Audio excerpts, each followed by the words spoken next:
వందనాలు Victoria sister. సరే, ప్రార్థన చేయమా. ప్రభునామములో ఈనాటి మనం ఎస్తేరు ప్రేరి వారి ప్రార్థనా సహవాస కూడికకు చేరి వచ్చిన పరిశుద్ధ స్త్రీలందరికీ వందనాలు చెల్లించుకుంటున్నానమ్మా. ఈ అవకాశం ఇచ్చిన దేవునికి at the same time Victoria sister గారికి కూడా వందనాలు, హిజక్ గారికి కూడా వందనాలు చెల్లించుకుంటున్నాను. ఈనాటి మన ప్రార్థనా సహవాస కూడిక నిమిత్తం ప్రార్థన చేసుకున్నామమ్మా.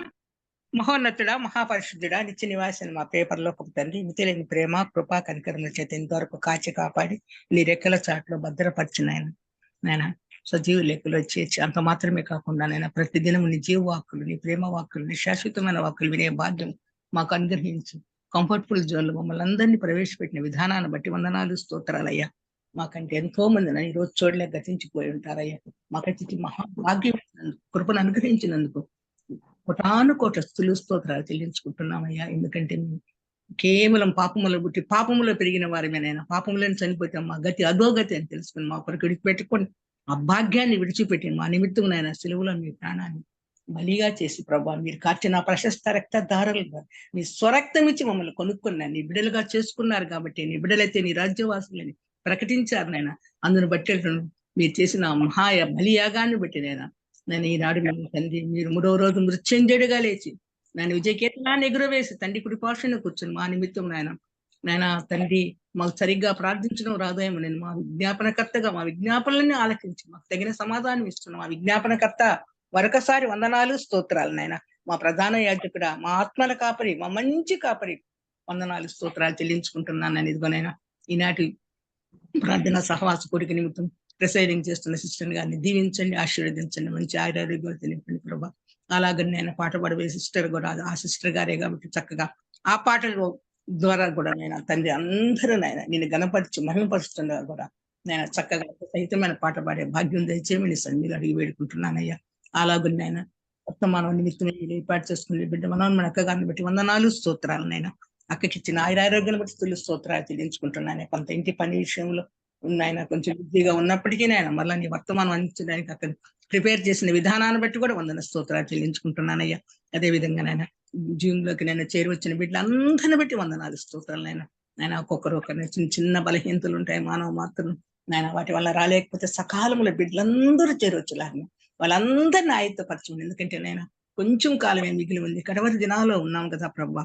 మాకు సమయం అయిపోతే మాకు వాక్యం లేకపోతే ఆ కరువు రాకముందే ప్రభా మేము ప్రతిరోజు నీ వాక్యాన్ని మేము విని మా హృదయమైన ధనాగారంలో భద్రపరచుకుని ఆ విధంగా మేము కూడా నడుచుకున్నట్లు మాలో ఉన్న లోటుపాటుని ప్రతినిత్యము నీ బిడ్డలు చెప్పే వాక్యం ఒకవేళ చెప్పింది అయినప్పటికీ దాని ద్వారా మా ప్రవర్తన, మా వే ఆఫ్ టాకింగ్, మా నడతని మేము ఒక్కొక్క రైతుగానైనా మేము అన్ని సరిదిద్దుకునే భాగ్యాన్ని ఈ ఎస్టేట్ ట్రేడ్ వారి ఉద్యమం ద్వారా మాకు మీరు అందిస్తున్న విధానాన్ని బట్టి మరొకసారి వందన స్తోత్రాలు చెల్లించుకుంటూ అక్క ద్వారా మాకు ఏమైతే వాక్యం ఉందో ఈనాడు ఆ వాక్యం ద్వారా ఫస్ట్ ఆఫ్ ఆల్ నేను ఏమేమి సెటరేట్ చేసుకోవాలి చేసుకుని అదేవిధంగా చేరవచ్చిన బిడ్డలందరూ ఆ వాక్యం ద్వారా మమ్మల్ని మేము చక్కగా నీ వాక్యం విశ్వాసంలో బలపడే బిడ్డలుగా మమ్మల్ని ఎంత ఉద్యోగం పురికొల్పు దయచేసే విధంగా చక్కటి వాక్యాన్ని మాకు అందించబోతుండగా అందరూ బహు జాగ్రత్త కలిగిన వీణులు విందుగా వినే భాగ్యం మాకు దయచేయమని అక్కడిని ఉపయోగించుకుంటున్న విధానాన్ని బట్టి వందన స్తోత్రాలు చెల్లించుకుంటున్నాం. మరొకసారి అక్కకి ఇంకొంచెం ఆ భుజం నొప్పిని తీసివేసి పూర్తిగా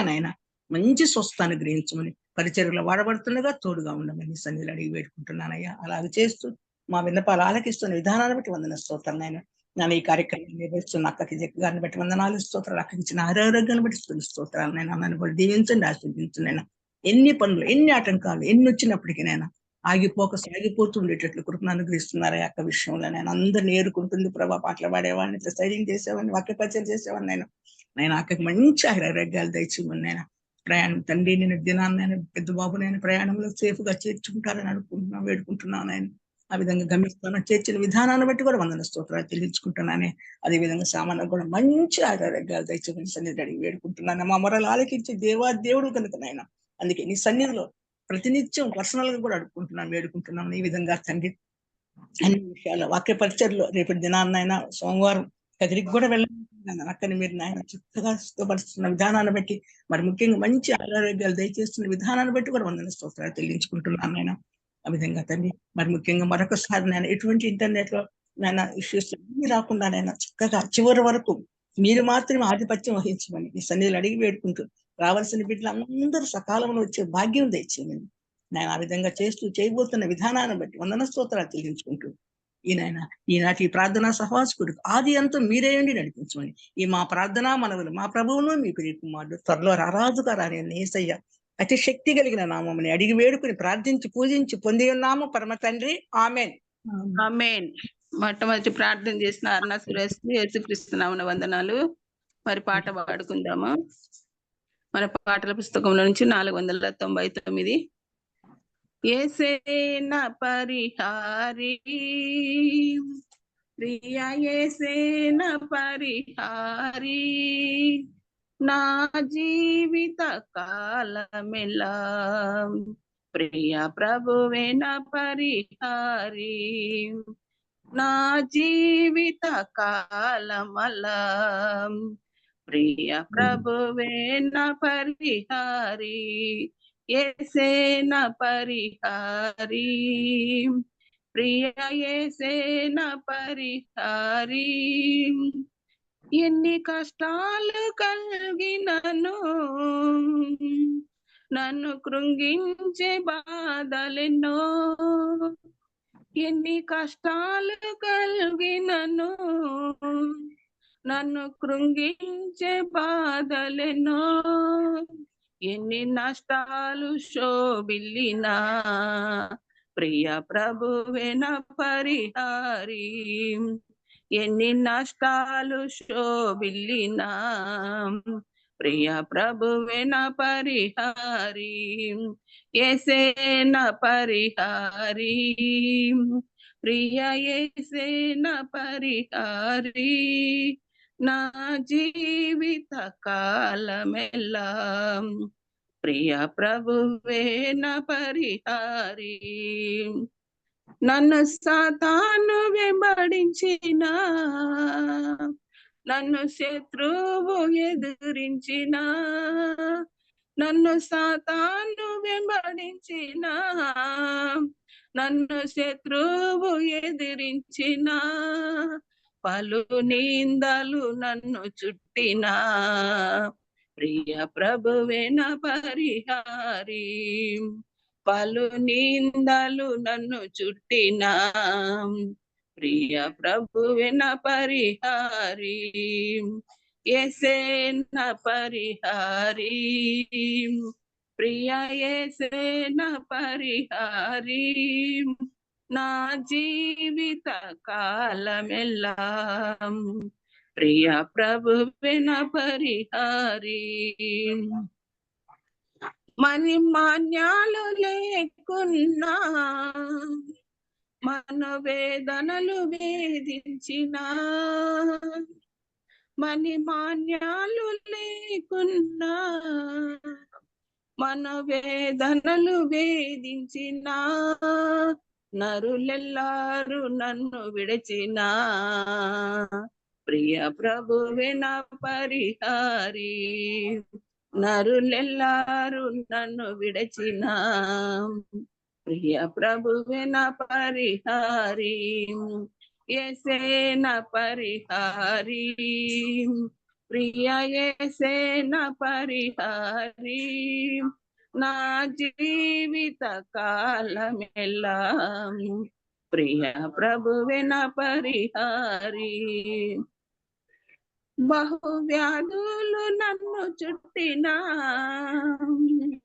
నాకు శాంతి కరువైనా, బహువ్యాధులు నన్ను చుట్టినా నాకు శాంతి కరువైనా, నన్ను శోధకుడు శోధించిన ప్రియ ప్రభువే నా పరిహారి, నన్ను శోధకుడు శోధించిన ప్రియ ప్రభువే నా పరిహారి, యేసే నా పరిహారి, ప్రియ యేసే నా పరిహారి, నా జీవిత కాలమెల్లా ప్రియ ప్రభువే నా పరిహారి, దేవా నీవే నా ఆధారం, నీ ప్రేమకు సాటెవరు, దేవానివే నా ఆధారం, నా నీ ప్రేమకు సాటెవరు, నా జీవిత కాలమెల్లా నిన్నే పాడి స్తుతించెదను, నా జీవిత కాలమెల్లా నిన్నే పాడి స్తుతించెదను.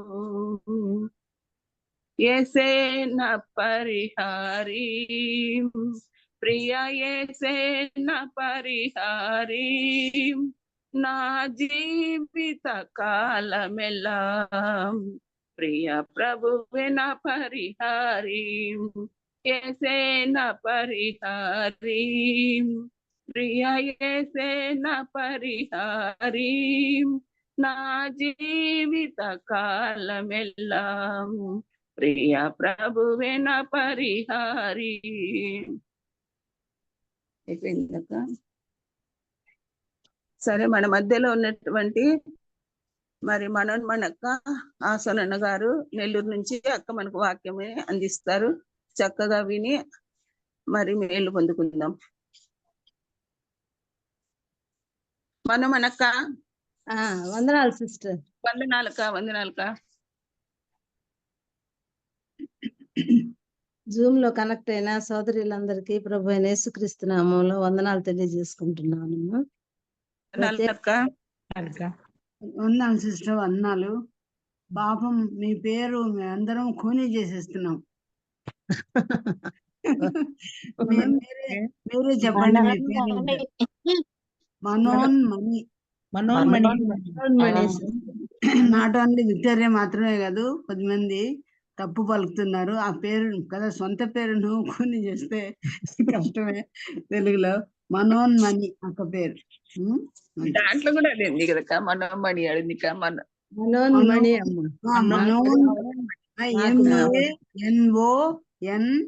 మణి MANI. వాళ్ళు తప్పు పడి ఉంటదేమో, నేను చూడలేదు. మనోన్మణి. మీ పేరు యొక్క అర్థం ఏంటక్క చెప్పండి? మనోన్మణి అంటే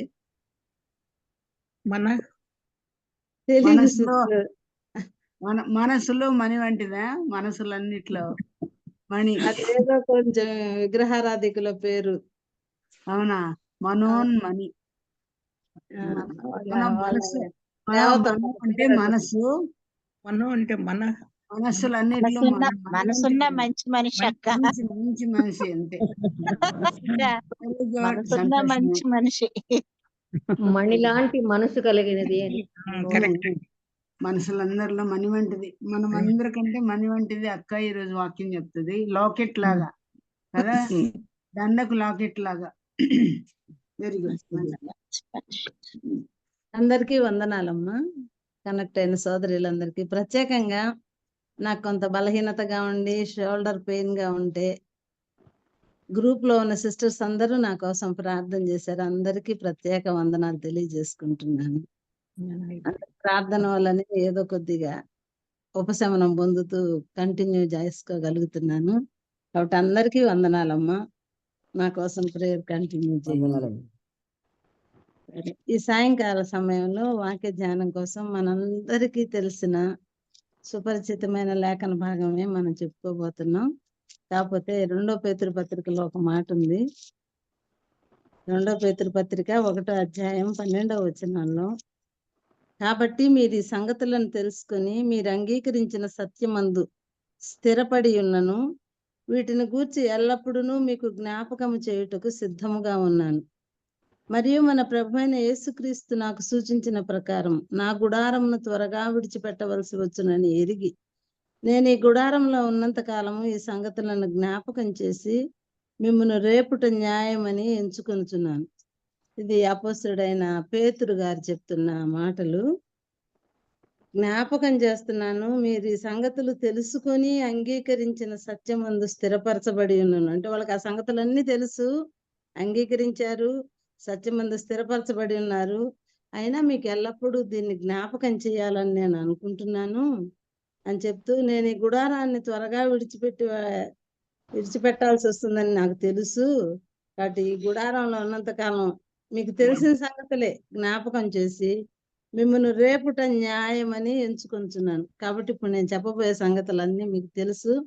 ఈ సత్యాలన్నీ మీరు ఎరిగిన వాళ్ళే. గత జ్ఞాపకం చేసే కార్యక్రమమే నేను ఇప్పుడు చేయబోతున్నాను. 2 రాజుల గ్రంథం 5వ అధ్యాయం మొదటి 4 వచనాలు చదువుకుందామమ్మా. 2 రాజుల గ్రంథం 5వ అధ్యాయం మొదటి 4 వచనాలు. సిరియా రాజు సైన్యాధిపతి అయిన నయమాను అని ఒకడుండెను. అతని చేత యెహోవాయే సిరియా దేశమునకు జయము కలుగజేసి ఉండెను గనుక అతడు తన యజమానుని దృష్టికి ఘనుడై దయ పొందిన వాడాయను. అతడు మహాపరాక్రమశాలి అయి ఉండెను గాని అతడు కుష్ఠరోగి. సిరియనులు గుంపులు గుంపులుగా బయలుదేరి ఇశ్రాయేలు దేశం మీదకి పోయి ఉండిరి. వారు అచ్చటి నుండి ఒక చిన్న దాని చెరగొని తేగ అది నయమాను భార్యకు ఉపచారం చేయుచుండెను. అది షోమ్రోన్లోనున్న ప్రవక్త దగ్గర నా ఏలిన వాడు ఉండవలనని నేనెంతో కోరుచున్నాను. అతడు నా ఏలిన వానికి కలిగిన కుష్ఠరోగమును బాగు చేయనని తన యజమానురాలితో అనెను. చదవబడిన ఈ వాక్య భాగము మన వినికిడిలో దీవించబడగలిగేలాగా చిన్న ప్రార్థన చేసుకున్నాము. కరుణా సంపన్నుడైన మా ప్రియ పరలోకపు తండ్రి, పరిశుద్ధుడైన దేవ, మహాగణుడా, మహోన్నతుడా, మీ ఘనమైన శ్రేష్టమైన సర్వోన్నతమైన నామానికి మా హృదయపూర్వక కృతజ్ఞతాస్తుతులు, స్తోత్రాలు వందనాలు చెల్లిస్తున్నాం ప్రభా. ఆకాశ మహాకాశాలు పట్టజాలను మహోన్నతుడా, మీకే మా హృదయపూర్వక కృతజ్ఞతాస్తుతులు, స్తోత్రాలు వందనాలు చెల్లిస్తున్నాం. సూర్యోదయం మొదలుకొని సూర్యాస్తమయం వరకు స్తుతినందదగిన గొప్పదైన నామం కలిగిన దేవా, మీకే మా హృదయపూర్వక కృతజ్ఞతాస్తుతులు, స్తోత్రాలు వందనాలు చెల్లిస్తున్నాం ప్రభా. ఈ సాయంకాల సమయంలో నాయన చదవబడిన ఈ వాక్య భాగాన్ని దీవించండి ప్రభా, ఆశీర్వదించండి నాయన. విరిచి మాకు వడ్డించి పంచిపెట్టమని మనవి చేసుకుంటున్నాను తండ్రి. నిష్ప్రయోజక నిదాసురాన్ని, జ్ఞానం లేని దాన్ని, వాక్చాతుర్యం లేని దాన్ని ప్రభా, మీ శక్తి గల లేఖనాలను వివరించడానికి శక్తి చాలని దాన్ని ప్రభా, నన్ను మీ సిలువ చాటును మరుగుపరచండి, నేను కనబడకుండా చేయండి తండ్రి. అయ్యా, మీ స్వరంగా, మీ బోరగా, మీ నోరుగా నన్ను వాడుకుని మీ నామానికి అత్యధిక మహిమ ఘనత ప్రభావాలు ఆరోపించుకోము.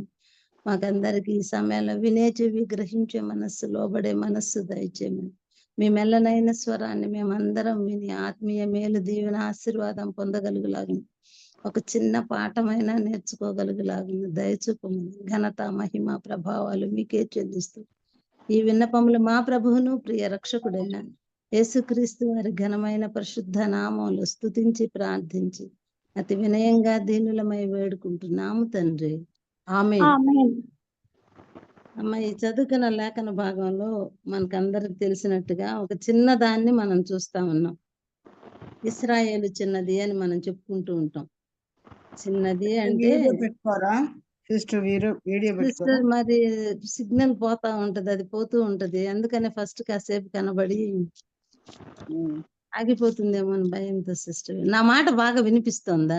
వినిపిస్తుంది లెక్క. అదే సౌండ్ తగ్గిపోతా ఉంటుంది సిస్టర్, అందుకని. ఓకే.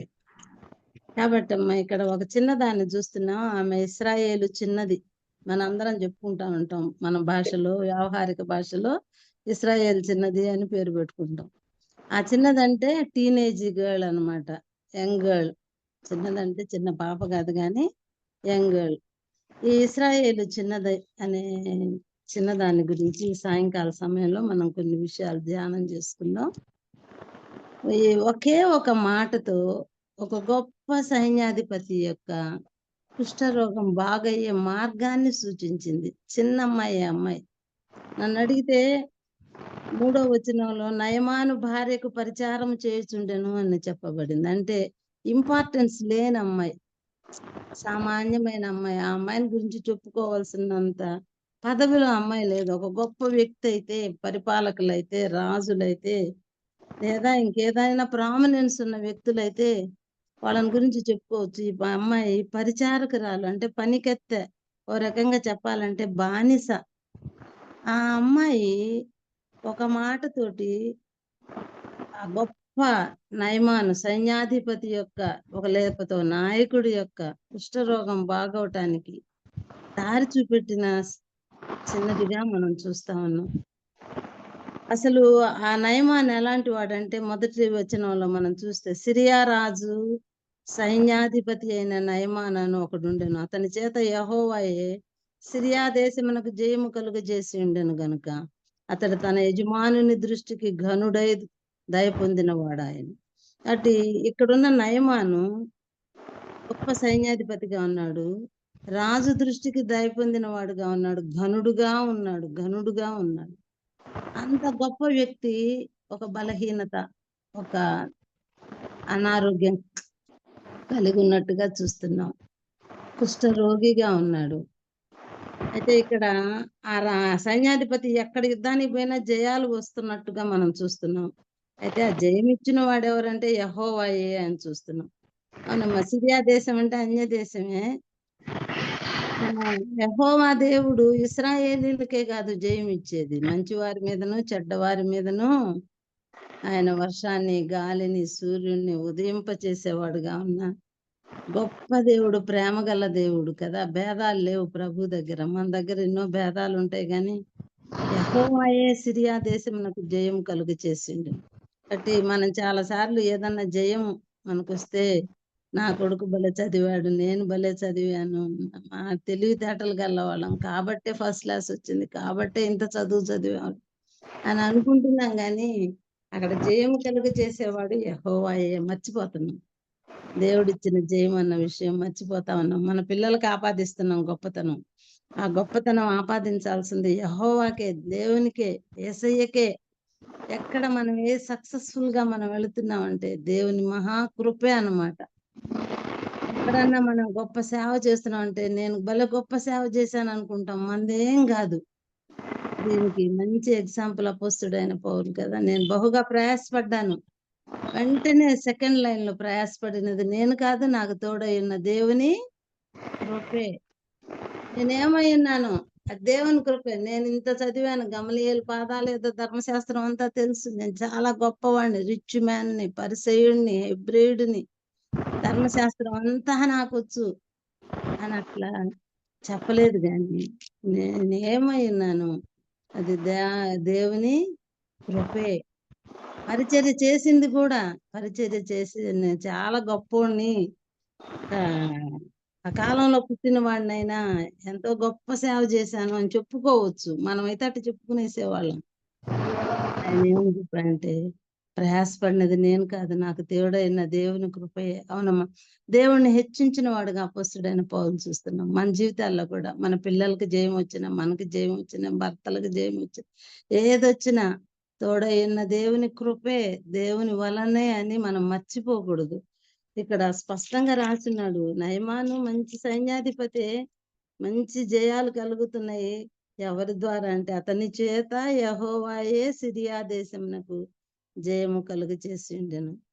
కాబట్టే యజమానుని దృష్టికి ఘనుడై దయ పొందిన వాడు ఆయన. కాబట్టమ్మా, దేవుణ్ణి మనం మర్చిపోతూ ఉన్నాం అని ప్రతి విషయంలో అడుగడుగున దేవుని యొక్క ప్రాధాన్యతను మనం గుర్తు చేసుకోవాలి, చాటి చెప్పాలి.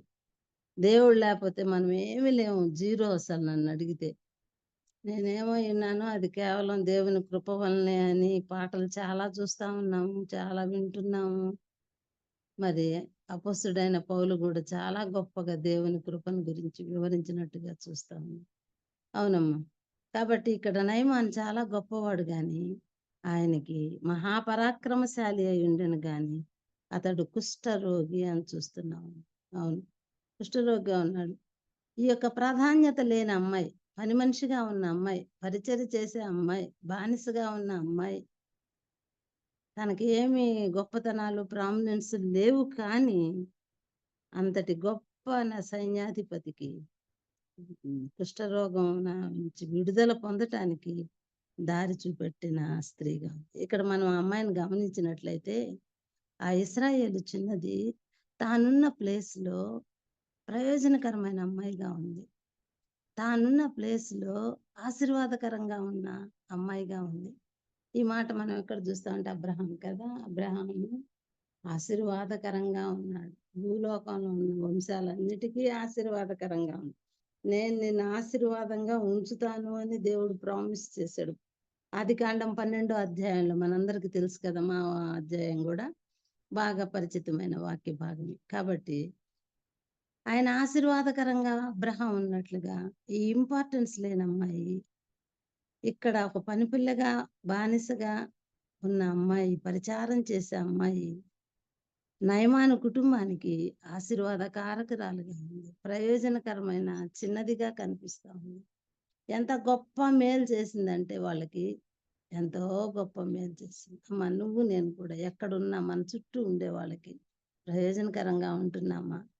అబ్బాయి తలకాయ నొప్పి పోతే బాగుండని మనల్ని గురించి చెప్పుకుంటున్నారా? ఈమెంత ఆశీర్వాదకరంగా ఉంది, ఎంత ప్రయోజనకరంగా ఉంది అని మనల్ని గురించి అనుకుంటున్నారా? మనం ఎలాంటి సాక్ష్యం కలిగి ఉన్నాం? అనేకులు ఈ చిన్నది పాపం బానిసగా పట్టబడింది, నిన్నటి దాకా ఫ్రీ బర్డ్ గా ఉంది, తల్లిదండ్రుల సంరక్షణలో తన స్వదేశంలో ఫ్రెండ్స్ మధ్య హ్యాపీగా ఉన్న అమ్మాయిని నయమాని వెళ్ళి చెరపట్టుకొని తీసుకొచ్చాడు. తల్లిదండ్రులు లేరు, ఫ్రెండ్స్ లేరు, తన దేశం కాదు అన్య దేశానికి వచ్చింది. ఇక్కడ ఏడ్చుకుంటూ కూర్చోవలసిన అమ్మాయి, నాకెంత కష్టం వచ్చిందని నిరాశ నిస్పృహలో ఉండాల్సిన అమ్మాయి నయమాను కుటుంబానికి ఎంతో ప్రయోజనకరమైన ఆశీర్వాదకరమైన వ్యక్తిగా మనం చూస్తా ఉన్నాము. మరి మన పరిస్థితి ఎలా ఉంది? ఎన్నో సంవత్సరాలు వయసు సంవత్సరం మీద సంవత్సరం గడిచిపోతూ ఉన్నాయి మనకి. మన పరిస్థితి ఎలా ఉంది? ప్రయోజనకరంగా ఉన్నాం, సంఘానికి ప్రయోజనకరంగా ఉన్నాము, మనం ఉన్న ప్లేస్ లో ఇతరులకు ప్రయోజనకరంగా ఉన్నాము. కొంతమందిని గమనించి చూసినట్లయితే వాళ్ళే మేలు పొందాలనుకుంటారు, ఇతరులకు ప్రయోజనకరంగా ఉండాలని అనుకోరు. మన పరిస్థితి ఎలా ఉంది? ఇక్కడ ఈ చిన్నది నయమాను కుటుంబానికి ఎంత మేలు చేసిందో, ఎంత గొప్ప సహాయం చేసిందో. ఆ దినాలలో కుష్ఠరోగం అంటే ఊరి వెలుపల ఉండాల్సినటువంటి భయంకరమైన రోగం. అలాంటి రోగం నుంచి విడుదలే ఉండదు, ఆ రోజుల్లో ట్రీట్మెంటే లేదు అసలు. అలాంటి జబ్బుని బాగవటానికి ఒక శుభవార్త చెప్పిన అమ్మాయిగా, ఒక మంచి సమాచారం ఇచ్చిన అమ్మాయిగా మనం ఆ అమ్మాయిని చూస్తున్నాం. అప్పటి వరకు ఎలీషా మరి కుష్ఠరోగులను బాగు చేశాడో లేదో మనకేం లిఖితంగా రాయబడలేదు, కానీ మొత్తం మీద ఈ అమ్మాయి ద్వారా ఆ కుష్ఠరోగం బాగు చేసినట్టుగా మనం దేవుని వాక్యంలో చూస్తా ఉన్నాం. కాబట్టి అమ్మా, ఆ అమ్మాయి వాస్తవానికి అక్కడ ఏడుస్తూ కూర్చోవాలి, కుమిలిపోతూ ఉండాలి, అసలు ఇంక ఏం మాట్లాడకుండా కామ్గా ఉండాల్సిన అమ్మాయి. కానీ ఆ ఇంట్లో పరిస్థితి అంతా గమనిస్తూ ఆ అమ్మాయి ఆ గొప్ప మేలు చేసింది. అవునమ్మా. మరి అపొస్తలుడైన పౌలు కూడా ఫిలోమోనుకు రాస్తూ 1వ అధ్యాయం 12వ వచనంలో ఒనేసిము నీకు మునుపు నిష్ప్రయోజకుడు గాని ఇప్పుడు నీకు నాకు ప్రయోజనకరమైన వాడుగా ఉన్నాడు అని చెప్పాడు. మొత్తానికి చెరసాలలో, ప్రిజన్లో కన్నా ఆ ఒనేసిము, మరి అతను జైల్లో ఉన్నాడు, అపొస్తలుడైన పౌలు జైల్లో ఉన్నాడు. ఆ రోజుల్లో జైలు అంటే కదలటానికి లేదు, మెదలటానికి లేదు, చాలా కాళ్ళు చేతులు బొండలలో బిగించేసి ఉంటారు, చాలా కష్టమైన చెరసాలది. అలాంటి సమయంలో ఒనేసిము అపొస్తలుడైన పౌలుకు తాను కూడా అదే స్థితిలో ఉండి ప్రయోజనకరమైన వాడుగా ఉన్నాడు. అవును, నమ్మనప్పుడు నిష్ప్రయోజకుడే గాని ఇప్పుడు నీకు నాకు ప్రయోజనకరమైన వాడు ఫిలోమోను అని ఫిలోమోన్కి సిఫార్సు చేస్తూ ఒక ఉత్తరం రాస్తాడు. ఒనేసిము దేవుణ్ణి నమ్ముకున్నాడు, అతను ప్రయోజనకరమైన వాడుగా ఉంటాడు, అతన్ని నువ్వు చేర్చుకో అని చెబుతున్నావు. అవునమ్మా. అలా మనం ప్రయోజనకరమైన వారిగా ఉంటున్నామా? ఒకరిని ఇబ్బంది పెట్టే వాళ్ళంగా ఉంటున్నామా? నిష్ప్రయోజనమైన వాళ్ళంగా ఉంటున్నామా? ఎలా ఉంటున్నామో పరిశీలించాలి. మన కుటుంబాల్లో మనం ప్రయోజనకరమైన వాళ్ళంగా ఉండాలి, సంఘానికి ప్రయోజనకరమైన వాళ్ళంగా ఉండాలి. అవునమ్మా. ఈ సాయంకాల సమయంలో ఆ చిన్న దాన్ని చూస్తే మనం నేర్చుకోవాల్సింది ఏంటంటే, ఆ బిడ్డ చిన్న వయసులో ప్రయోజనకరమైన బిడ్డగా ఉంది, ఆశీర్వాదకరమైన బిడ్డగా ఉంది, వాళ్ళకి ఎంతో శుభవార్త చెప్పి వాళ్ళకి ఎంతో మేలు చేసినటువంటి బిడ్డగా ఉంది, నయం కాని జబ్బును నయం చేసినటువంటి ఇశ్రాయేలు చిన్నదిగా మనం మొట్టమొదటిగా చూస్తాము. అవును, అసలు తన పరిస్థితి చూస్తే ఏడ్చుకుంటూ కూర్చోవలసిన పరిస్థితి నుంచి ఆ అమ్మాయి పరిస్థితిని అంతా పక్కన పెట్టేసింది. ఇతరుల క్షేమం చూసిన బిడ్డగా చూస్తున్నాం. ఇతరుల యొక్క మేలు కోరుకున్న బిడ్డగా చూస్తున్నాం. ఎంతో ప్రయోజనకరమైన ఇశ్రాయేలు చిన్నదిగా చూస్తున్నాం.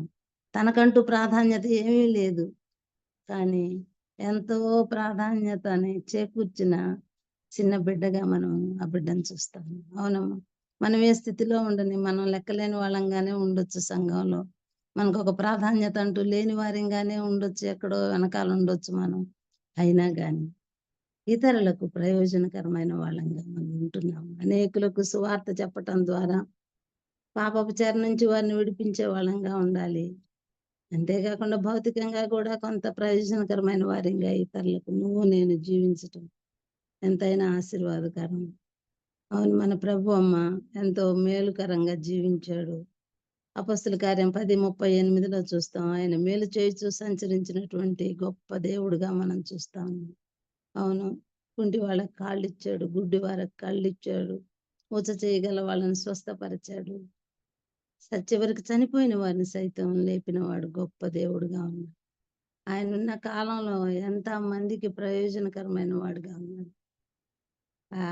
అన్నిటికంటే గొప్పగా ప్రపంచానికి అంతా ప్రయోజనకరమైన పాప పరిహారార్థ బలిగా తను తాను బలిగా అప్పగించుకున్నాడు కలువరి శిలువలో. సర్వలోకుల పాప పరిహారార్థం దేవుడు చేసిన గొప్ప మేలు ఎంత గొప్పదో వర్ణించడానికి వీలుగానంత శాశ్వతమైన గొప్ప మేలు. ఆ నరకాగ్ని నుంచి తప్పించి పరలోక రాజ్య వారసులుగా మనందరినీ చేశాడు.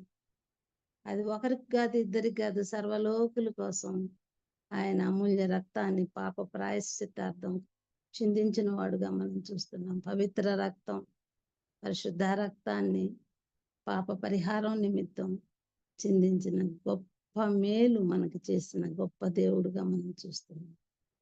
మరి నువ్వు నేను కూడా మనం ఉన్న స్థలంలో ఇతరులకు ప్రయోజనకరమైన వాళ్ళంగా ఉండాలి. మొట్టమొదటిగా ఇశ్రాయేల్ చిన్నది ప్రయోజనకరంగా నయమాను కుటుంబానికి ఉన్న చిన్నదిగా చూస్తున్నాం. రెండో పరిస్థితి మనం చూసినట్లయితే ఆమె అన్ని పరిస్థితులకు సమ్మతించి దేవుడు తన్నుంచిన స్థానంలో ఆమె ఒప్పుకుందమ్మా. అంతేగాక ఎన్నో ఇబ్బందులు ఉంటాయి, ఎన్నో కష్టాలు ఉన్నాయి, ఎన్నో కొరతలు ఉన్నాయి. తల్లిదండ్రులు లేరు, తన స్వదేశం కాదు, ఫ్రెండ్స్ లేరు, అయినా దానికి సమ్మతించిన చిన్న బిడ్డగా మనం చూస్తాము. సమ్మతించిన ఇశ్రాయేలు చిన్నది, దేవుడు ఎక్కడుంచితే అక్కడ ఉండటానికి ఇష్టపడిన చిన్నది. లెక్క ప్రకారం దేవుడి మీద కూడా సనగాల. దేవుడికి నేనే కనిపించాను, నన్ను ఇక్కడ తీసుకొచ్చి పెట్టాడే దేవుడు. నా తల్లిదండ్రులు లేరే, నాకు ఇక్కడ నా బంధువులు లేరే, నా అంటూ ఉన్న వాళ్ళు ఎవరు లేరే అని ఏడ్చుకుంటూ కూర్చోవాలి ఆ పాప. చిన్నది, మరలా తల్లిదండ్రుల పైన ఆధారపడి జీవిస్తున్న బిడ్డ ఇక్కడికి వచ్చేసింది, బానిస అయిపోయింది. బానిస అంటే ఒక పని వెంబడి ఒక పని, ఒక పని వెంబడి ఒక పని చెప్తూనే ఉంటారు, కానీ ఆ పాప యొక్క క్షేమాన్ని మేలును కోరుకోరు. ఆ పాప దినమంతా పని చేస్తూనే ఉండాలి, 24 గంటలు పని చేస్తూనే ఉండాలి. ఏ టైంలో అన్నం పెడతారు, ఏ టైంలో టిఫిన్ పెడతారు, వాళ్ళ ఇష్టం. దయగల్ల వాళ్ళైతే పర్వాలేదు, కఠినులు అయితే పని చేయించుకుంటూనే ఉంటారు, వాళ్ళ కడుపు నిండా అన్నం కూడా పెట్టరు. అలాంటి పరిస్థితులలో ఒక యవ్వన బిడ్డ పాపం అవేం పట్టించుకోకుండా దేవుడు తన్నుంచిన స్థితిలో అన్ని పరిస్థితులని ఆ పాప ఒప్పుకుంది. సనగలేదు, గొణగలేదు, ఎవరి మీద కోపట్టం లేదు. దేవుడి మీద సణిగి గొణిగిన ఇశ్రాయేలీయులు 40 సంవత్సరాలు సణిగి గొణిగి సణుగుల చేత, సంహారకుని చేత నశించిపోయినట్టుగా చూస్తాము. అయితే ఈ చిన్నది సణుగు లేదు, గొణుగు లేదు, నాకెందుకు, నాకే రావాలా ఈ కష్టం అనుకోలేదు. చాలాసార్లు అమ్మ పెద్దవాళ్ళమైన మనమే ఎన్ని సణుక్కుంటామో, ఎన్ని కొనుక్కుంటామో, ఎంతమంది మీద కష్టపడతామో, అయినో చేసిన వాళ్ళని చేయని వాళ్ళని అందరి మీద కనుక్కొని తిట్టుకుంటూ కూర్చుంటాం. కానీ ఆ బిడ్డ అన్ని పరిస్థితులను సమ్మతించింది. దేవుడు తను ఎక్కడుంచితే అక్కడ ఉండటానికి ఇష్టపడింది. ఎన్నో కష్టాలు ఉండుంటాయి, ఎన్నో ఇబ్బందులు ఉండుంటాయి, అన్నిటినీ ఓర్చుకున్న చిన్నదిగా మనం చూస్తాము. అవునమ్మా, ఆ పాపను గురించి దేవుని మీద సణిగినట్టు కానీ, నయమాని మీద కోపడ్డట్టు కానీ, నయమాన్ని తిట్టుకున్నట్టు కానీ ఎవరినన్నా మనం అట్లాంటి రికార్డ్ ఏం చూడం. అన్నింటినీ ఓర్చుకొని సమ్మతించింది. అవునమ్మా. ఇలాగే ఇంకో వ్యక్తి కూడా ఉన్నాడు కదా, ఆదికాండం 39వ అధ్యాయం 20వ వచనంలో యోసేపు పాపానికి దూరంగా పారిపోయాడు. ఆమె దినదినము శోధిస్తా ఉంది. ఆ శోధనను జయించగలిగాడు. అసలు ఇక్కడ ఉంటే నేను ఆ శోధనలో పడిపోతానేమో అని పారిపోయాడు. అవునమ్మా. ఎప్పుడైనా అంతే, శోధనలు కలుగుతున్నప్పుడు ఆ స్థలాన్ని మనం విడిచిపెట్టడం ఎంతైనా క్షేమకరం. పరిగెత్తుకుంటూ పారిపోయాడు. అలా పారిపోయిన దానికి తనకొచ్చిన ప్రతిఫలం ఏంటంటే చెరసాలలో వేయబడ్డాడు. అసలు నన్ను అడిగితే అప్పుడు నిజంగా మనం ఏంటో దేవుడిని ఎట్ట తిట్టుకుంటాం. ఏందయ్యా పాపానికి పారిపోతే, నేను ఇంత పరిశుద్ధంగా ఉండాలనుకుంటే నన్ను ఎత్తి చెరసాల్లో వేస్తావా, ఏం చేసావయ్యా అని దేవుని తిట్టుకుంటాం తప్పకుండా. పాపాన్ని ద్వేషించి పాపం నుంచి దూరంగా పారిపోయిన యోసేపు బంధించబడి చెరసాల్లో వేయబడ్డాడు. తండ్రి చేత విపరీతంగా ప్రేమించబడ్డాడు. చిన్న యవ్వన వయసులోనే ఇశ్రాయేలు చిన్నది ఎలాగ తేబడిందో అట్లా యవ్వన వయసులో మిద్యానీయులకు అమ్మబడ్డాడు. పోతీఫర్ ఇంట్లో బానిసే ఒక రకంగా, అన్ని పనులు చేస్తా ఉన్నాడు. కాకపోతే పోతీఫర్ అతని వల్ల తన కుటుంబం ఆశీర్వదించబడుతుందని గమనించటం వల్ల ఒక గొప్ప పదవి ఇచ్చాడు, కానీ లేకపోతే అక్కడ బానిస పనే చేస్తూ ఉన్నాడు. ఎంతో సుకుమారంగా పెరిగాడు. తండ్రి అమితంగా ప్రేమించి విచిత్రమైన అంగీని గుట్టించాడు. అన్నలందరికంటే ప్రత్యేకమైన ప్రేమ యోసేపు పైన చూపించాడు యాకోబు. అంత ప్రేమించబడ్డవాడు ప్రేమకు దూరం అయ్యి, తండ్రి లేక తల్లి ముందే చనిపోయి ఎన్నో కష్టాల్లో ఉండగా పాపానికి దూరంగా పారిపోగా చెరసాల్లో వేయబడ్డాడు. మానవ రీత్యా ఆలోచిస్తే అది ఒక వైపరీత్యం. ఇంత ఘోరం ఏందబ్బా, నేను దేవుని కోసం నిలబడితే నాకు ఇంత శిక్ష వచ్చింది, నిలబడకుండా ఉండి లోకంలో ఉండుంటే నేను మంచి ఎంజాయ్మెంట్ చేస్తున్నాను అనుకుని ఉండాల్సిన మాట. కానీ ఇక్కడ యోసేపు కూడా తన పరిస్థితిని అన్నిటిని అంగీకరించాడు. చెరసాల్లో వేయబడ్డా సణుక్కోలేదు, గొణుక్కోలేదు. అంటే దీన్ని మనం గమనించి చూస్తే భక్తులు సణిగేవారు కాదు, గొణిగేవారు కాదని అర్థమవుతుంది. యోసేపు పరిశుద్ధ జీవితాన్ని కాపాడుకున్న ఎంతో భక్తుడు, యవ్వన కాలంలో పవిత్రతను కాపాడుకున్నవాడు. మరి ఏమాత్రం ఎవరిపైన సనగలేదు, ఎవరిపైన గొణగలేదు. మళ్ళా తాను డిఫెండ్ చేసుకోలేదు. నేను అసలు ఆమెనేం చేయలేదయ్యా, ఆమె చెప్పిందే ఇంకా యాక్సెప్ట్ అయింది, జైల్లో పడ్డాడే గాని అసలు జరిగిన విషయాన్ని కూడా నోరు తెరిచి చెప్పినట్టు కనబడ్డు. మనకు లేఖనాల ఆధారాలే లేవు. కాబట్టి అమ్మ, దేవుడిచ్చిన పరిస్థితిని సంతోషంగా అంగీకరించిన యోసేపును చూస్తున్నాం. దేవుడిచ్చిన పరిస్థితులను, స్థితిగతుల్ని అంగీకరించిన ఇశ్రాయేలు చిన్నదాన్ని చూస్తా ఉన్నాం. అలాగే పౌలు సేవ చేస్తూ ఉన్నాడు. మరి ఆయన కూడా చెరసాల్లో వేయబడ్డాడు. దేనికోసం వేయబడ్డాడు? నేరం చేసి కాదు, దోషం చేసి కాదు, పాపం చేసి కాదు, దొంగతనం, బందిపోటుతనాలు చేసి కాదు, సువార్త ప్రకటించిన దానికి చెరసాల్లో వేయబడ్డాడు. నిజంగా చెరసాల్లో వేయబడకపోతే మనకు 4 పత్రికలు వచ్చాయి కాదు, శ్రేష్టమైన పత్రికలు. ఎఫెసీ పత్రిక, ఫిలిప్పి పత్రిక, కొలస్సే పత్రిక, ఫిలోమోను పత్రికలు, ఇవన్నీ రావటానికి కారణం అపోస్తుడైన పౌలు చెరసాల్లో ఉండదు. కాబట్టి అమ్మ, ప్రతి కష్టం వెనక ఒక గొప్ప ప్రయోజనం ఉంటా ఉంటది. మనం చాలాసార్లు కష్టాలు వచ్చినప్పుడు ఓర్చుకోలేక చాలా బాధపడుతూ ఉంటాం. ఎవరో మనుషుల ద్వారా వచ్చింది అనుకుని ఆ మనుషుల్ని తిట్టుకుంటూ ఉంటాం.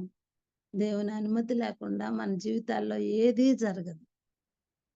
ఏ మేలు గాని, ఏ కీడు గాని, ఏ పరిస్థితి మనం ఎదుర్కోం. ఏది జరిగిందన్నా ప్రభు మనకు అనుమతించి దాన్ని అనుగ్రహించటం వల్లనే. అదే ఫిలిప్పి 1:30లో దేవుని యందు విశ్వాసం ఉంచటం మాత్రమే కాదు కానీ దేవుని పక్షంగా శ్రమయు దేవుని పక్షంగా మనకి అనుగ్రహింపబడింది అని మనం 1:30లో చూస్తాం. అవునమ్మా, శ్రమలు కూడా దేవుని పక్షంగా మనకి అనుగ్రహంగా ఇవ్వబడ్డాయి, ఒక వరంగా ఇవ్వబడ్డాయి. కాబట్టి శ్రమలలో దుఃఖపడటం, సంతోషాలు వస్తే పొంగిపోవటం కాదు. శ్రమల్లో కూడా ఈ భక్తులు ఓర్చుకున్నట్లు మనం ఓర్చుకోవాలి, సహించాలి. ఇదేంది ప్రభా, నేను తిరుగుబాటు చేసేవాడిని, నిన్ను నమ్ముకున్నాను, ఇంత గొప్ప సేవ చేస్తుంటే నన్నెత్తి చెరసాల్లో పెట్టేశావే, నేను ఇప్పుడు ఏం చేయాలా అని ఫీల్ అవ్వలేదా? సంతోషంగా 4 పత్రికలు రాసుకుంటూ కూర్చున్నాడు. చెయ్యి కదలటానికి లేదు, కాలు కదలటానికి లేదు. అలాంటి పరిస్థితుల్లో, ఎంతో ఇబ్బందికరమైన క్లిష్ట పరిస్థితుల్లో, జైళ్ళు అంటే ఆ దినాల్లో అలాంటి పరిస్థితులలో ఇంత గొప్ప పత్రికలు ఇచ్చాడు. ఈ రోజు కూడా అవి ఎన్నిసార్లు చదివినా చదివాము అన్నట్టు అనిపించదు.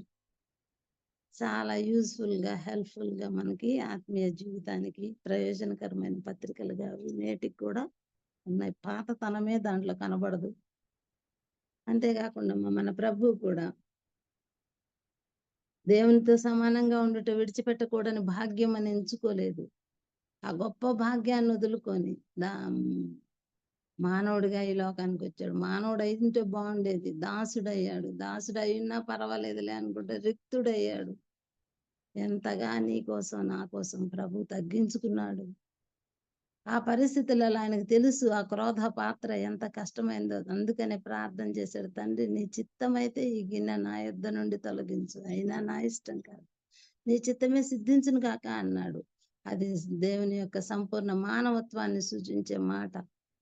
మరి అలాగా దేవునికి తెలుసు కష్టమైన ఉగ్రత పాత్ర, క్రోధ పాత్ర, ఆ సిలువ మరణం, శాపగ్రస్తమైన సిలువ మరణం ఎంత కష్టమో తెలుసు. నిన్ను బట్టి నన్ను బట్టి నీకు నాకు పాప ప్రాయశ్చిత్తం కలగటానికి, పాప విమోచన కలగటానికి, మనల్ని పాపం నుంచి విడిపించటానికి ఆయన శ్రమలన్నీ సంతోషంగా అంగీకరించి ఎంత వేదన అనుభవించాడో ఆ కలువరి సిలువ పైన. చెప్పరానంత వేదన, ఘోర శ్రమలు ఆ 3 గంటలు ప్రభు 6 గంటలు అనుభవించినట్టుగా మనం చూస్తాము. అవునమ్మా. అక్కడ కూడా నాకెందుకు ఈ పరిస్థితి, నేను ఎక్కడ ఇబ్బంది పడాను అనుకోలేదు ప్రభు. అన్ని విషయాలను ఓర్చుకున్న వాళ్ళుగా ఉంది. తాను పొందిన శ్రమల ద్వారా విధేయతను నేర్చుకొని, విధేయతకు మనకు అర్థం చెప్పి విధేయతను నేర్పించిన వాడు గొప్ప మన ప్రభు అయిన యేసుక్రీస్తు. వీళ్ళందరి జీవితాలు మనం గమనిస్తేమ్మా ఎంతో క్లిష్ట పరిస్థితులను చక్కగా అడ్జస్ట్ అయ్యి వాటిని సమ్మతించి సంతోషంగా అంగీకరించిన వారుగా మనం చెప్పుకున్న నలుగురిని మనం చూస్తాము. మరి మనకు కష్టాలు వస్తే, ఇబ్బందులు వస్తే ఎలా రియాక్ట్ అవుతుంది, ఎంత గొడవ చేసేసి ఎంత ఇది చేసుకొని ఆరడిపడే వాళ్ళంగా మనం. మరి ప్రభు నీ కోసం నా కోసం ఎన్ని శ్రమలు అనుభవించాడు, ఎంత ఓర్చుకున్నాడు, ఎంత అన్ని పరిస్థితులకు అడ్జస్ట్ అయ్యాడు. నేటికి కూడా పరిహాసాల పాలవటానికి ఇష్టపడ్డాడు. నా బిడ్డలు రక్షించబడటమే నాకు కావాలనుకున్నాను.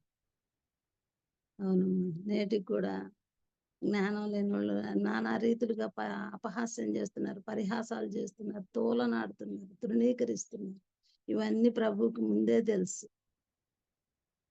అయినా కానీ ప్రభు ఓర్చుకున్నవాడుగా, పాపాత్ములు తనకి వ్యతిరేకంగా చేసిన వాటిని ఓర్చుకున్న ఆయన్ని తలంచుకున్నాడు. హెబ్రీ 12:2 మనం చూస్తాం.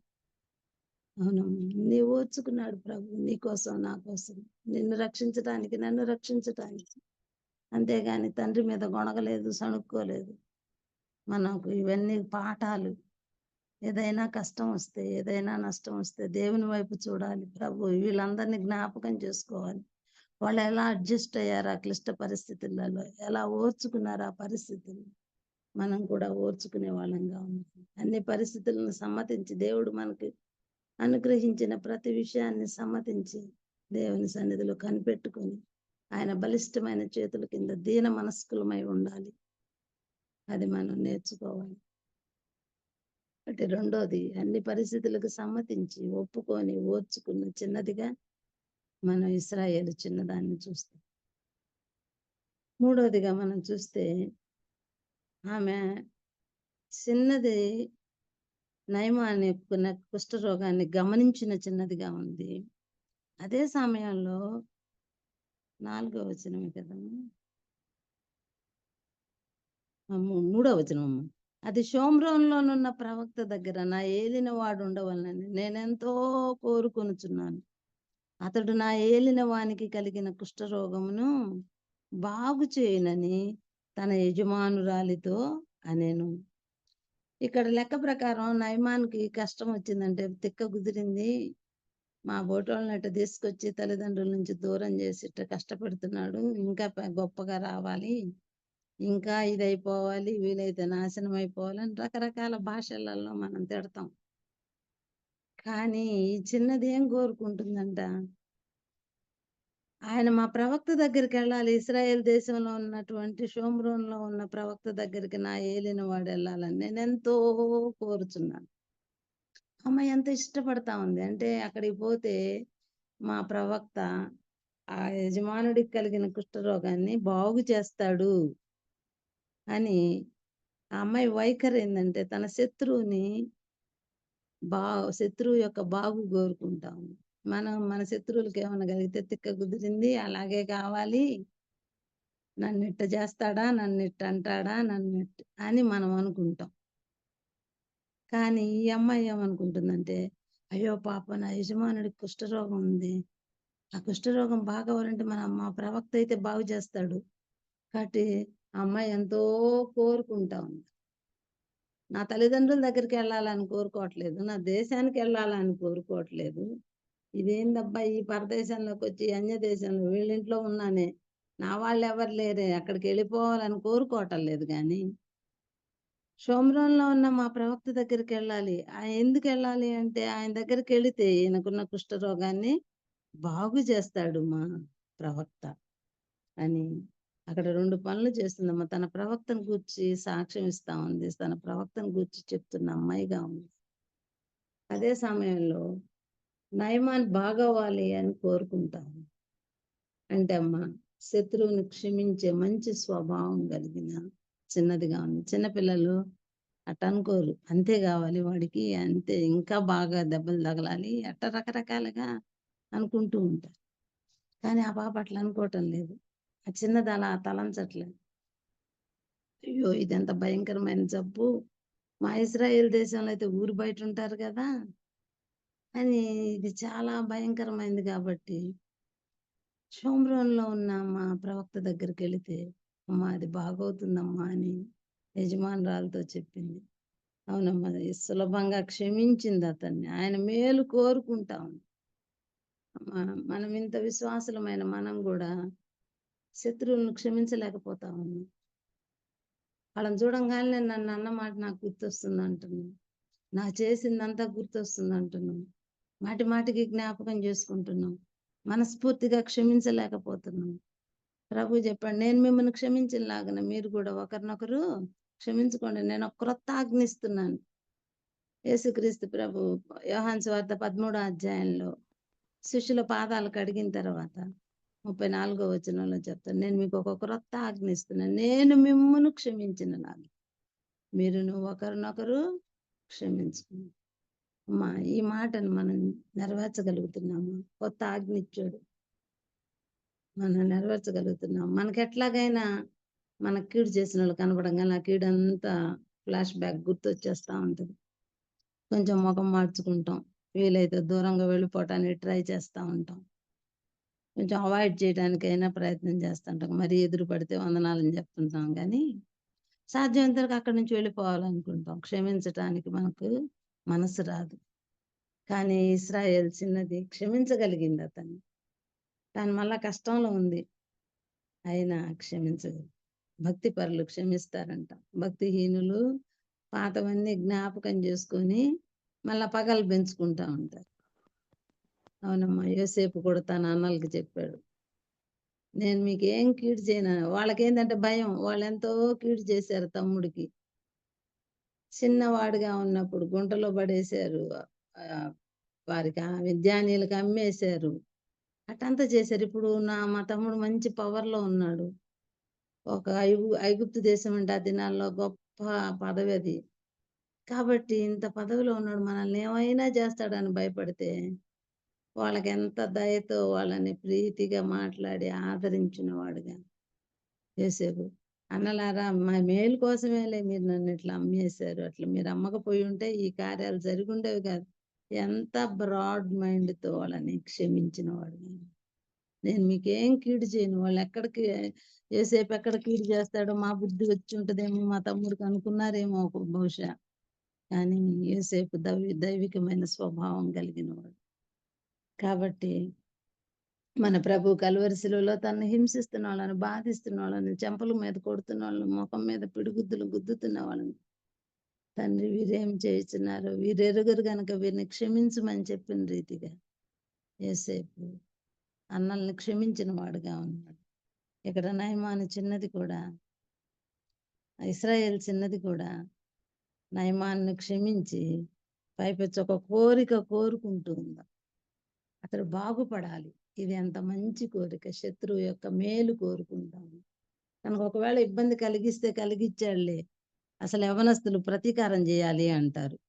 పెద్దోళ్ళం మనమే క్షమించలేక ప్రతీకార చర్యలు చేయాలని ప్రయత్నం చేస్తుంటాం. ఆ యవ్వనస్తురాలు, చిన్న యవ్వన బిడ్డ క్షమించటానికి ఇష్టపడింది. పైపెచ్చు ఆయన బాగుపడాలని నేను ఎంతో కోరుకుంటున్నాను. మంచి కోరిక, ఆత్మీయమైన కోరిక కలిగిన ఇశ్రాయేలు చిన్నదిగా ఉంది. మనం దేవుని గ్రంథంలో కొంతమంది ఆత్మీయమైన కోరికలు కోరుకున్న వాళ్ళని చూస్తాం. సొలొమోను దేవుణ్ణి ఒక్కడు కోరుకున్నాడు. వాస్తవానికి తను కూడా బాలుడిగా ఉన్నాడు. రాజ్యానికి రాజు అయినప్పుడు, ప్రభువా నేను చిరకాలం రాజుగా ఉండేటట్టు ఆశీర్వదించు, నన్ను సింహాసనమే నాకు ఉండాలి అని కోరుకోవాల్సిన వాడు. శత్రువులు ఉండకూడదు, దీర్ఘాయుష్ ఉండాలి, చిరకాలం రాజుగా నేనే ఉండాలి అని ఈ 3 రాజులుగా ఉన్న వాళ్ళు కోరుకుంటారు. శత్రువులు ఉండకూడదు, దీర్ఘాయుష్ ఉండాలి, కలకాలం నేనే రాజుగా ఉండాలి అనుకోవాలి. అయితే ఆయన కోరుకున్న కోరిక దేవునికి ఎంతో అనుకూలమైనదంట. ఏం కోరుకున్నా అంటే, నీ జనులైన ఇశ్రాయేలీయులని తనిఖీ చేయటానికి కూడా నా చేత కాదు ప్రభు, నీ గొప్ప జనం అని దేవుని ప్రజల్ని హెచ్చించిన వాడుగా ఉన్నాడు. ఎక్కడే పొరపాటు పడి మోషే శ్రేష్టమైన పాలు తేనెలు ప్రవహించే దేశంలో ప్రవేశించలేకపోయింది. ఆయన జనులను సన్మానించలేదనే దేవుడు కోపగించుకున్నాడు. ద్రోహులారా, మేము మీకు బండలో నుంచి నీళ్లు తెచ్చియాలని చెప్పి దేవుడు బండతో మాట్లాడమంటే బండను కొట్టినవాడుగా ఉన్నాడు 2 మార్లు. కానీ సమృద్ధిగా నీళ్ళు అయితే వచ్చాయి. చాలాసార్లు మనం అవిధేయులమైన దేవుడు ఆశీర్వాదాలు సమృద్ధిగా కుమ్మరిస్తా ఉంటాడు. అదేదో గొప్పతనం అనుకుంటున్నాం మనం. కానీ అక్కడ అంత 20 లక్షల ప్రజలకు నీరు అవసరం కాబట్టి నీళ్లు ఇచ్చాడు. కానీ అక్కడ మోషే మంచి కార్యం చేశాడని ఇవ్వలే. అవునమ్మా, మోషే ఏమన్నా అంటే ద్రోహులారా అన్న. అదే 106:33లో అంటాడు, పెదవులతో కాని మాట పలికాడు కాబట్టి. పాలు తేనెలు ప్రవహించే దేశంలో ప్రవేశించకుండా మోషే అడ్డగించబడ్డాడు. అదే సొలొమోను, దేవుని ప్రజలైన ఇశ్రాయేలీయులు నీ జనం ప్రభా, వాళ్ళు గొప్పది ప్రభా, నీ జనం, వాళ్ళని నేను పరిపాలించటానికి, లెక్కించటానికి, తనిఖీ చేయటానికి నాకు శక్తి చాలదు, జ్ఞానం ఈ నాయన అని అడిగాడు. అవును, ఆత్మీయమైన కోరిక కోరుకున్నాడు. నువ్వు నేను ఇలాంటి కోరికలు కోరుతున్నావా? నాకు ఇల్లు నాయన, కార్లు నాయన, మేడ మీద మేడ నాయన. మన కోరికలు ఎప్పుడు ఇలాగే ఉంటాయి. కానీ ఆత్మీయమైన కోరికలు, ఒక ప్రార్థనా పర్రాలుగా చేయి ప్రభా, నన్ను ఒక గొప్ప పరిచారకురాలుగా చేయి నాయన. సంఘంలో ప్రభా, నేను ఒక ప్రయోజనకరమైన పాత్రగా నేను ఉండాలి నాయన. ఇలాంటి కోరికలు మనం ఎప్పుడైనా కోరుకుంటున్నాం. కొన్ని ఆత్మలు నాకు అనుగ్రహించు ప్రభా. బంగారం నాయన, వెండి నాయన, ఇల్లు నాయన, ఇవే ఇవే ఇవే ఇవే నా కొడుకుని, నా కూతుర్ని, నా బంధువులందరికీ బంగారం వెండి మయం చేయమంటున్నామే గాని మేమందరం ప్రభా నీ పరిచారకులంగా మందిరాన్ని చిమ్మే వాళ్ళంగా నాయన, అప్రధానమైన వాళ్ళంగా మందిరంలో ఉండి నీ సేవ చేసే బిడ్డలంగా ఉండాలనుకో, ప్రధానులంగా ఉండాలనుకుంటున్నాం. గొప్పతనాలు కావాలి ప్రభా మాకు, ఈ గొప్పతనమే ఆ గొప్పతనమే అంటూ ఇంపార్టెన్స్ లేని వాళ్ళంగా మేము సంఘంలో ఉండి నీకు ప్రయోజనకరమైన పాత్రలుగా ఉండాలి నాయన అని కోరుకోవాలమ్మా. పండిత రమాబాయి ప్రతిరోజు 3,000 మంది పేర్లు పెట్టి రక్షణ లేని వాళ్ళ కోసం ప్రార్థన చేస్తాం. అలాంటి ప్రార్థనా పర్రాలుగా నన్ను చేయి ప్రభు అని మనం అడుక్కోలేకపోతున్నాం. ఏవేవో కోరుకుంటాను. ఎస్తేరు కూడా తన జాతి యొక్క రక్షణ కోసం రాజుని కోరుకుంది. వెళ్ళకూడని సమయంలో ఆయన దగ్గరికి వెళ్ళింది. ఆయనకు రాజదండం చూపెట్టకపోతే చచ్చిపోయే పరిస్థితి అయినా కానీ తాను వెళ్ళింది, తన జాతిని రక్షించుకుంది. అక్కడికి పోయి ఇంకేం కోరుకోలే. రాజ్యంలో సగం ఇస్తానంటే సగం ఈ రాజా అని అడగలేదు. తన జాతిని రక్షించమని కోరుకుంది. అలాగే అమ్మ నెహెమ్యా కూడా రాజు దగ్గర నీకేం కావాల్సి వచ్చి మనవి చేస్తున్నావు అంటే నా పితరులుండే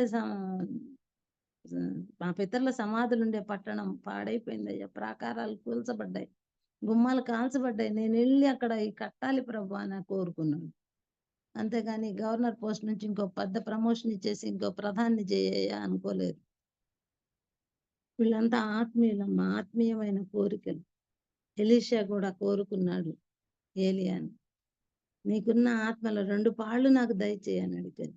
అవును, ఎంత గొప్ప కోరిక. ఏలియా కంటే గొప్ప ఆత్మ నింపుదల కలిగి దేవుని పరిచర్య చేయాలని కోరిక కలిగిన వాడుగా ఎలీషాని మనం చూస్తా ఉన్నాం. నేను ఆ కోరికలు ఎలా ఉన్నాయి? ఆ చిన్నది నయమాను బాగుపడాలి, కుష్ఠరోగం పోవాలి అని కోరుకుంది. అవును, నయమాను కుష్ఠరోగం పోయే మార్గాన్ని చూపెట్టిన చిన్నదిగా మనం చూస్తున్నాం. మనం మా శత్రువులను క్షమించిన చిన్నదిగా చూస్తాం. మన శత్రువుల్ని మనం క్షమించటం నేర్చుకుందాం. శత్రువుల మీద పగ సాధించాలి, ప్రతీకార చర్యలు చేయాలి అనే ఆలోచనలు పూర్తిగా తీసేసుకోండి. మరి శత్రువుని ప్రేమించేవారి కదా. నువ్వు ఆరాధన చేసేటప్పుడు మొట్టమొదట నీకు అది ఏదైనా నీ సహోదరునికి విరోధమైంది ఉంటే మొట్టమొదటి వెళ్ళి క్షమాపణ కోరమంటే, క్షమాపణ కోరాలంటే మనం ప్రెస్టేజ్కి లోపంగా భావిస్తా ఉన్నాం. క్షమాపణ కోరలేకపోతున్నాం, క్షమించలేకపోతున్నాం. వాళ్ళ ముఖం నేను చూడలేను, మందిరానికి రానంటున్నాం కదా. చాలా సార్లు అట్లాంటి మాటలు వింటూ ఉంటాం. వాళ్ళని ఎట్ట చూడాలి, వాళ్ళతో ఎట్ట మాట్లాడాలి, అంత మాట అంటారా నన్ను, అట్లా అంటారా అని క్షమించలేని వారిగా ఉంటాం. అయితే ప్రభు క్షమించమని చెప్తా ఉన్నాను. పేతురు అడిగాడు, ఎన్నిసార్లు క్షమించాలి ప్రభా, పొద్దుల హస్తం క్షమించలేక చస్తున్నానే అన్నాడు. మనలాగా ఆయనకు కూడా విసుకొచ్చింది. అప్పుడు చెప్పాడు, 70 ఏళ్ల మారుల మట్టుకని చెప్పాడు. బతికున్నంత కాలం క్షమించిపో అన్నాడు. మరి నా ఆయువు 70 సంవత్సరాలు కదా, అధిక బలం ఉన్న ఎడల 80 సంవత్సరాలు. అటు 70 ఏళ్ల మారుల మట్టుకు అని చెప్పాడు. అవునమ్మా, క్షమిస్తూనే పోవాలి. దేవుని ఆజ్ఞ ప్రకారం మన ప్రభు క్షమించినట్టు మనం కూడా ఇతరులను క్షమించే వాళ్ళంగా ఉండాలి. తర్వాత మనం చూసినట్లయితే చివరిదిగా ఇంకొకటి చూసుకొని ముగించుకుందాం. అదేంటంటే ఇశ్రాయేలు చిన్నది తన మంచితనం. ఇక్కడ ఇశ్రాయేల్ చిన్నదాన్ని మీ దేశంలో ఎవరైనా ఉన్నారా, ఈ కుష్ఠరోగం బాగు చేసే వాళ్ళు ఉన్నారా అని నయమాను భార్య అడగలేదు, నయమాను అడగలేదు, ఆ ఇంటి వాళ్ళు అడగలేదు. ఆ అమ్మాయే చెప్పింది. అంటే అంత మంచితనం గల అమ్మాయి తను అడగకుండానే ఆఫర్ ఇచ్చింది ఆ పాప మా యవ్వన బిడ్డ. అంటే తన ప్రవక్త యొక్క గొప్పతనాన్ని ఓ రకంగా చెప్పుకుంటూ వస్తూ, ఆయనైతే తప్పకుండా ఈ కుష్ఠరోగాన్ని బాగు చేస్తాడు, దానికి ముందు దాఖలు లేవు బాగు చేసినట్టు. అయినా కానీ ఆ అమ్మాయి ధైర్యంగా మా ప్రవక్త అయితే దీన్ని బాగు చేస్తాడు, ఎన్నో గొప్ప కార్యాలు చేస్తున్నాడు ఎలీషా ప్రవక్త, ఆయన తప్పకుండా నయం చేస్తాడు అనుకుంది. వచ్చి చెప్పేసింది. తన్నెవరు అడగకపోయినా, హెల్ప్ అడగకపోయినా హెల్ప్ చేస్తున్నటువంటి ఇశ్రాయేలు చిన్నదిగా మనం ఇక్కడ ఆ బిడ్డను చూస్తాము. ఆమె మంచితనం అడిగినా అడగకపోయినా మనకు తెలుసు కాబట్టి అలా సహాయం చేయాలి అనుకుంది. మనమైతే మనల్ని అడిగితేనే సహాయం చేస్తాం, అడగకపోతే మనం ఎందుకు చెప్పాలి అనుకుంటాం. కానీ చిన్న బిడ్డ అవన్నీ ఆలోచించుకోలేదు. అబ్బా, ఇంత పెద్ద వ్యాధితో బాధపడుతున్నాడే ఈ యజమానుడు, ఎన్నో గొప్ప జయాలు కలుగుతున్నాయి కానీ ఏం ప్రయోజనం, ఇంత పరాక్రమం గల ఆయనకి ఇంత జబ్బు ఉంది అని దాన్ని తనదిగా భావించుకుంది. ప్రవక్త యొక్క గొప్పతనం ఎరిగిన ఇశ్రాయేల్ చిన్నదిగా ఉంది. తప్పకుండా మా ప్రవక్త గారు దాన్ని బాగు చేస్తారని నమ్మింది. అక్కడికి వెళ్ళమని చెప్పినట్టుగా చూస్తాం. మనల్ని అడగకుండా మనం ఎప్పుడైనా అట్లా సహాయం చేసేవాళ్ళంగా ఉన్నాము. అడిగితే కూడా సహాయం చేయగలిగినప్పుడు కూడా చేయలేకపోతుంటాం. ఎందుకు చేయాలి, ఆమెకు చేయటం వల్ల నాకు వచ్చే లాభం ఏంది, ఆయనకు చేయటం వల్ల నాకేం ప్రయోజనం అనుకుంటూ మనం చేయదగిన పొందదగిన మేలు చేయకపోతే కూడా పాపమే అన్నాడు. మనం మేలు చేయటం చేతనయ్యుండి కూడా మేలు చేయకుండా ఉండడానికి ప్రయత్నం చేస్తాం మనం. ఈ చిన్నదాన్ని ఎవరు అడగలేదు. నయమాన్ అసలు ఇంపార్టెన్స్ లేని అమ్మాయి, అసలు అమ్మాయిని పట్టించుకొని కూడా ఉండరు. సరే యజమానురాలతో బాగుంటుంది కాబట్టి యజమానురాలు కూడా అడగలే, మీ దగ్గర ఎవరన్నా కుష్ఠరోగం బాగా చేసేవాళ్ళు ఉన్నారా, ఏదన్నా ఉంటే చెప్పమ్మా అన్నట్టు అడిగితే చెప్పిన పరిస్థితి కాదు అది. ఆ అమ్మాయి వాలంటరీగా తనే చెప్పుకుంది, మా దగ్గర గొప్ప ప్రవక్త ఉన్నాడు, ఏదైనా బాగు చేస్తాడు అని సాక్ష్యం ఇచ్చిన చిన్నదిగా మనం చూస్తున్నాం. మన ప్రభువుని గూర్చి మనం అలా చెప్పగలుగుతున్నాం, మన ప్రభువుని గూర్చి అలా సాక్ష్యం ఇవ్వగలుగుతున్నాం. నేను ఒకప్పుడు ఎన్నో పాపాలు చేస్తున్న దాన్ని, ప్రభువుని నమ్ముకోవటం వల్ల పాపం చేయటం లేదు. మీరు కూడా నమ్ముకోండి, ప్రభు దగ్గరకు వస్తే పాపరోగం పోతుంది అని నేటి దినాలలో మనం సాక్ష్యం ఇవ్వగలుగుతున్నాము. ప్రభువుని గూర్చి మనం చెప్పగలుగుతున్నాము. ఇశ్రాయేల్ చిన్నది తన ప్రవక్తను గూర్చి చక్కగా సాక్ష్యం ఇచ్చింది. అక్కడికి పోతే తప్పకుండా కుష్ఠరోగం బాగవుతుంది, నా యజమానుడు ప్రవక్త దగ్గర ఉండాలని నేను ఎంతో కోరుకొంచున్నానని వాళ్ళు అడగకుండానే చెప్పిన ఇశ్రాయేలు చిన్నదిగా ఉంది. నిజంగా అయితే వాళ్ళు ఆ అమ్మాయి మాట కూడా నమ్మారు, విన్నారు. కారణం ఏంటంటే ఆ అమ్మాయిలో ఉన్న నమ్మకత్వం, ఆ అమ్మాయిలో ఉన్న సిన్సిరిటీని చూసి వాళ్ళు ఆ మాటను తీసుకోగలిగారు. లేకపోతే ఆఫ్టర్ ఆల్ పని పిల్ల చెప్పేది ఏంది, ఆ పిల్లకి ఏం తెలుసు, మొరటమ్మాయి, ఆ అమ్మాయి మాట ఏంది మనం తీసుకునేది అని తీసి పారేయాలి. కానీ అలా తీసి పారేసే పరిస్థితి లేదు. ఆ అమ్మాయికి మంచి సాక్ష్యం పొందింది వాళ్ళ దగ్గర. ఆ అమ్మాయి మాట నమ్మగలిగేటువంటి జీవితము ఆ ఇంట్లో అమ్మాయి జీవించింది. ఇంక ఈ అమ్మాయి చెప్పిందంటే తప్పకుండా జరుగుతుంది అని వాళ్ళు ఎంత సిద్ధపడి ఎన్ని కానుకలు తీసుకొని వెళ్ళారు. మనం ఏదైనా మాట చెప్తే ఒట్టిదే, ఆ యొక్క చెప్పే మాటలన్నీ పనికి మళ్ళీ మాటలు చెబుతుంది అని కొందరి గురించి మనం అంటా ఉంటాం, దాన్ని నమ్మబాక అంటాం. అట్లా ఆ చిన్నదాని గురించి వాళ్ళు అనలేదు. అమ్మాయి ఎప్పుడైతే ఆ మాట చెప్పిందో నిజంగానే అంత గొప్ప ప్రవక్త కావాలని చెప్పేసి వాళ్ళు రెడీ అయ్యి వెళ్ళినట్టుగా చూస్తాము. అమ్మాయి మాట నమ్మదగిన మాటగా ఉంది. ఆ అమ్మాయి నమ్మదగిన అమ్మాయిగా ఆ ఇంట్లో ఉన్నది. అంత నమ్మకం ఉండబట్టే వాళ్ళు ఒక దేశం నుంచి ఇంకో దేశానికి ప్రయాణమై నయమాను వెళ్ళినట్టుగా మనం చూస్తాము. అవునమ్మా, మన జీవితాలు ఎలా ఉన్నాయి? మనం ఒక మాట చెప్తే ఆ ఒక్క మాట చెప్పిందంటే కరెక్టే అని అనగలుగుతున్నారా మన చుట్టూ ఉండే వాళ్ళు? ఆమె చెప్పే మాటలన్నట్టే చెబుతుంటుందిలే, అవి మనం తీసుకోకూడదు అంటున్నారా మన మాటలు? ఎలా ఉన్నాయి మన మాటలు? కొంతమంది మాటలు నమ్మరు, కొందరు చెప్తే అబద్ధాలు చెప్పినా నమ్మేస్తూ ఉంటారు. కాబట్టి మనం నమ్మదగిన వారిగా ఉండాలి.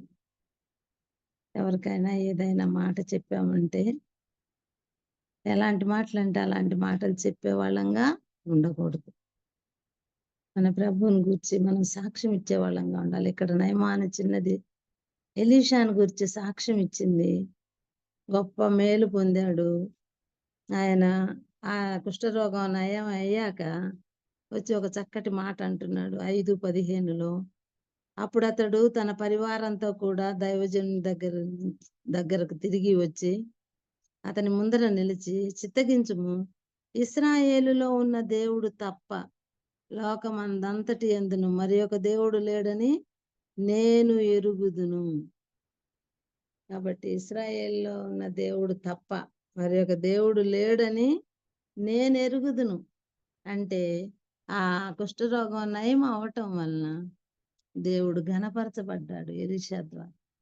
ఇశ్రాయేల్ చిన్నది చేసిన గొప్ప కార్యం వలన ఇశ్రాయేల్లో దేవుడు తప్ప ఇక వేరే దేవుడు లేడు అని సాక్ష్యం నయమాను చెప్పగలిగాడంటే దీనికి కారకురాలు ఎవరంటే ఇశ్రాయేలు చిన్నది. ఆ రోజు నెబుకద్నెజర్ దగ్గర షడ్రకు మేషకు అబేద్నెగో ఏమని సాక్ష్యం ఇచ్చారు? షద్రకు మేషకు అబేద్నెగోల దేవుడే పూజార్హుడు, ఎవరైతే ఆ దేవుడిని ఏమన్నా అన్నారంటే వాళ్ళ ఇల్లు తుత్తునేలుగా చేయబడుతుంది అని సాక్ష్యం ఇవ్వగలిగాడు నెబుకద్నెజరు అన్యరాజు. అక్కడ వాళ్ళు కూడా చిన్న పిల్లలే, యవ్వనులు శద్రకు మేషకు అబేద్నెగోలు. ప్రభు యొక్క గొప్పతనాన్ని, ప్రభు యొక్క ఔన్నత్యాన్ని చాటగలిగారు ఆ బిడ్డలు. అన్య దేశంలో వాళ్ళు కూడా, బబులోను దేశం. ఇక్కడ ఇశ్రాయేలు చిన్నది కూడా. ఇశ్రాయేల్ దేవుడు తప్ప వేరే దేవుడు లేడని నయమాన్ని చెప్పటానికి కారకురాలైనట్టుగా మనం చూస్తున్నాం. ఇశ్రాయేలు చిన్నది, మంచితనం కలిగిన చిన్నది. అవునమ్మా, మన దేవుడు కూడా మంచితనం గలవాడు కదా. నిర్గమకాండం 33వ అధ్యాయంలో 18వ వచనం అడుగుతాడు మోషే, అయ్యా నీ మహిమను నాకు చూపెట్టవా అని. అప్పుడు అంటాడు, నా మంచితనం అంతా నీ ఎదుట కనపరిచాను, నా సత్యాన్ని అంతా నీకు తెలియజేశాను అన్నాడు. మహిమ చూపెట్టమంటే మంచితనం అంటాడు. నిర్గమకాండం 33వ అధ్యాయం 17వ వచనం 18 అప్పుడు అతడు, దయచేసి నీ మహిమను నాకు చూపుమనగా, ఆయన నా మంచితనం అంతయు నీ ఎదుట కనుపరిచెదను, యెహోవాను నామమును నీ ఎదుట ప్రకటించెదను అని చెప్తూ, నా ముఖం నువ్వు చూడజాలవు, ఏ నరు నన్ను చూసి బతకడయ్యా అన్నాడు. మన ప్రభు మంచివాడం, మంచితనం గల. ఆత్మ ఫలాల్లో ఒకటి మంచితనం కదా. ప్రేమ, సంతోషం, సమాధానం, దయాళుత్వం, దీర్ఘశాంతం, మంచితనం, విశ్వాసం, సాత్వికం, ఆశా నిగ్రహం. ఆ 9 ఒక క్వాలిటీ మంచితనం. దేవుని బిడ్డలమైన నువ్వు నేను మంచితనం కలిగి ఉండాలి. ఇక్కడ ఇశ్రాయేలు చిన్నది చాలా మంచితనం కలిగిన చిన్నదిగా మనం చూస్తున్నాం. గుడ్నెస్ చాలా మంచిదిగా మనం చూస్తాం. నువ్వు నేను ఎలా ఉంటున్నాను? క్రైస్తవులు మంచోళ్ళు కాదంటున్నారా? వాళ్ళు ఎంత మంచి వాళ్ళమ్మా క్రైస్తవులు, వీళ్ళు ఓర్చుకుంటారమ్మా అని మనల్ని గురించి సాక్ష్యం ఇవ్వగలుగుతున్నారా? పరిశీలించుకుందాం ఈ సాయంకాలం. ఇశ్రాయేలు చిన్నది కలిగిన లక్షణాలని నువ్వు నేను కలిగి ఉండుగాక.